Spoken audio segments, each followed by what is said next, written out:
ሚኬል አርቴታ ደጋፊዎችን ይቅርታ ጠየቁ። Apologize, take it in the chin, and that's it.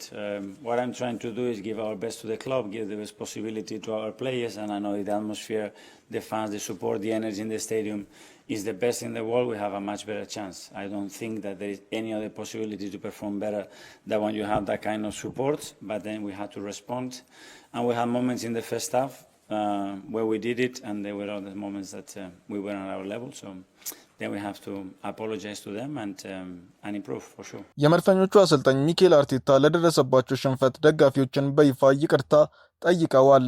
ደጋፊዎችን ይቅርታ እንጠይቃለን ያሉት አርቴታ በቀጣይ መሻሻል አለብን፣ ከሚጠበቀው ደረጃ በጣም ወርደን ነበር ሲሉ ተናግረዋል። የትኛውንም ተጫዋች እዚህ በመገናኛ ብዙሃን ፊት መተቸት አልፈልግም ሲሉ ጨምረው ተናግረዋል። ውጤቱ ተጫዋቾቹ ላይ ተጽዕኖ ይኖረው እንደሆነ የተጠየቁት አርቴታ ሊጎዳቸው ይገባል ሲሉ መልሰዋል። ውጤቱን መቀበልና በጋራ መቆም አለባቸው። አሁን ወይ ተነስተው ቆመው ይፋለማሉ ወይ ከፉክክሩ ይወጣሉ ብለዋል። ሊሳንድሮ ማርቲኔዝ በሊድስ ዩናይትድ ጨዋታ ላይ በቋሚነት እንደሚሰለፍ ተገለጸ። የማንቸስተር ዩናይትዱ ጊዜያዊ አሰልጣኝ ማይክል ካሪክ ሊሳንድሮ ማርቲኔዝ በሊድስ ዩናይትድ ጨዋታ ላይ በቋሚነት እንደሚሰለፍ አሳወቁ።